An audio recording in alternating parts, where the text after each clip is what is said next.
সবাইকে আসসালামু আলাইকুম। সবাইকে পবিত্র মাহে রমজানের শুভেচ্ছা জানিয়ে আজকে আমার রেসিপিটি শুরু করছি। রমজান স্পেশাল আজকে আপনাদের জন্য থাকছে সুস্বাদু একটি ড্রিঙ্কসের রেসিপি। আজকে তৈরি করে দেখাবো মাঠা বা ঘোল, যেটা খেতে খুবই মজা এবং শরীরের জন্য খুবই উপকারী, খুবই স্বাস্থ্যকর এবং উপকরণ লাগে খুবই কম। চলে যাচ্ছি আমি পুরো রেসিপিতে। আজকে মাঠা বা ঘোল তৈরি করার জন্য বড় একটি মিক্সিং বোল নিয়েছি, কারণ আমি আজকে কোনো ব্লেন্ডার ব্যবহার করব না। আজকে এখানে 1 কাপ পরিমাণে টক দই নিয়েছি। আমি আজকে বাইরের কিনা টক দইটা ব্যবহার করেছি, তবে আপনারা বাসায় তৈরি করে সেই টক দইটাও ব্যবহার করতে পারবেন। তো আমার টক দইটা কিন্তু কিছুটা পাতলা, তেমন একটা ঘন না, আপনারা দেখে নিশ্চয়ই বুঝতে পারছেন। এখন এখানে নিয়েছি 3 টেবিল চামচ পরিমাণে লেবুর রস, কারণ এখনকার লেবুতে লেবুর রস হয় না, সেজন্য আমি লেবুর রসের পরিমাণটাই বলে দিলাম। এখানে আমি 1 চা চামচ পরিমাণে বিট লবণ নিয়েছি, আর সেই সাথে 1/2 চা চামচ দিয়ে দিলাম নরমাল লবণ। আর এখানে আমি 1 টেবিল চামচ পরিমাণে চিনি নিয়েছি। মাঠা বা ঘোলে চিনির পরিমাণটা কিন্তু বেশি লাগে না, এই মাঠা শরবতটা একটু টক খেতেই কিন্তু বেশি ভালো লাগে, তবে আপনারা চাইলে 2 টেবিল চামচ পর্যন্ত চিনি এখানে দিতে পারেন। এখন আমাদের লাগবে একটি হ্যান্ড উইক্স। এই হ্যান্ড উইক্স দিয়ে এই মাঠাটাকে খুব ভালো করে ফেটে নিতে হবে। তারপরে আমি কিছুটা পানি মেশাবো। আপনারা চাইলে নরমাল লবণের জায়গায় পুরোটা শরবত দিয়ে বিট লবণ দিয়েও তৈরি করতে পারেন। খুব ভালো করে ফেটে নেওয়া হয়ে গিয়েছে। এখন আমি ফ্রিজে ঠান্ডা পানি দিয়ে দিলাম, সেই সাথে 2-1টা বরফও কিন্তু রয়েছে। আমি এখানে 1 কাপ পরিমাণে টক দইয়ের সাথে 1 কাপ পরিমাণে পানি দিয়ে মিশিয়ে নিয়েছি। এতে করে এই মাঠা বা ঘোলের শরবতটা পারফেক্ট ছিল। ডাল ঘুটনির মতো এভাবে করে একটু ফেটে দিতে হবে, তাহলে দেখা যাবে উপরে কিছুটা ফেনার সৃষ্টি হয়, সেক্ষেত্রে খেতেও কিন্তু খুবই ভালো লাগে। তো আমার মাঠা বা ঘোলের শরবত কিন্তু রেডি হয়ে গিয়েছে। এখন এই পর্যায়ে এসে আপনাকে ঘনত্বটাও চেক করতে হবে এবং চিনি লবণ সব ঠিক আছে কিনা কি সেটাও চেক করে নিতে হবে। আমার কাছে মনে হচ্ছে সবই ঠিক আছে, তবে আপনাদের ক্ষেত্রে যদি মনে হয় একটু লবণ চিনি লাগবে, সেক্ষেত্রে দিয়ে দিতে পারেন। এই ঘনত্বটা দেখে নিশ্চয়ই বুঝতে পারছেন। এই গরমে আপনারা যদি এরকম 1 গ্লাস মাঠা খান ইফতারিতে, তাহলে মন প্রাণ ঠান্ডা হয়ে যাবে, শরীরের জন্য খুবই ভালো, শরীরটাও ঠান্ডা রাখবে।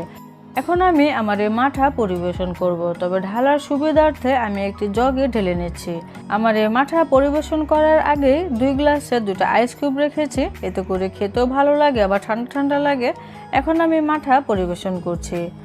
মাঠা পরিবেশন করা হয়ে গেলে আমি সাইডে ডেকোরেশনের জন্য 2 পিস পাতলা লেবু স্লাইস দিয়ে দিচ্ছি, এতে করে দেখতে সুন্দর লাগবে।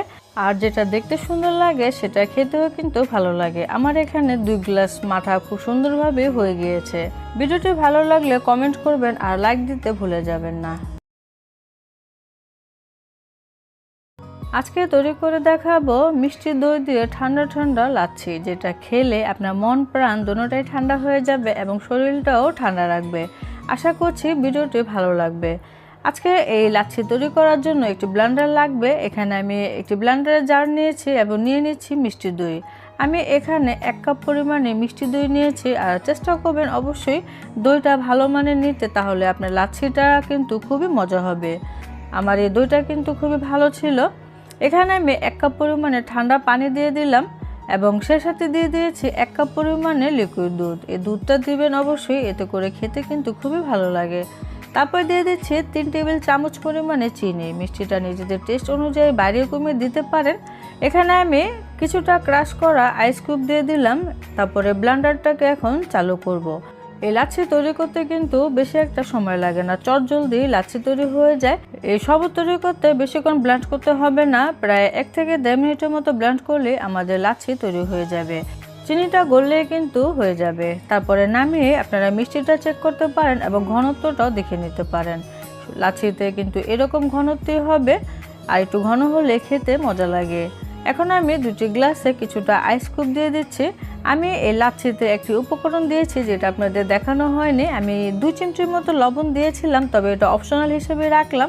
আপনারা চাইলে দিবেন, না চাইলে না দিবেন, তবে দিলে এর টেস্টটা কিন্তু আমার কাছে মনে হয় অনেকটাই বেড়ে যায়। এখন আমি 2 গ্লাসে লাচ্ছি পরিবেশন করছি। এরকম বড় বড় সাইজের 3টে গ্লাস লাচ্ছি হয়েছে।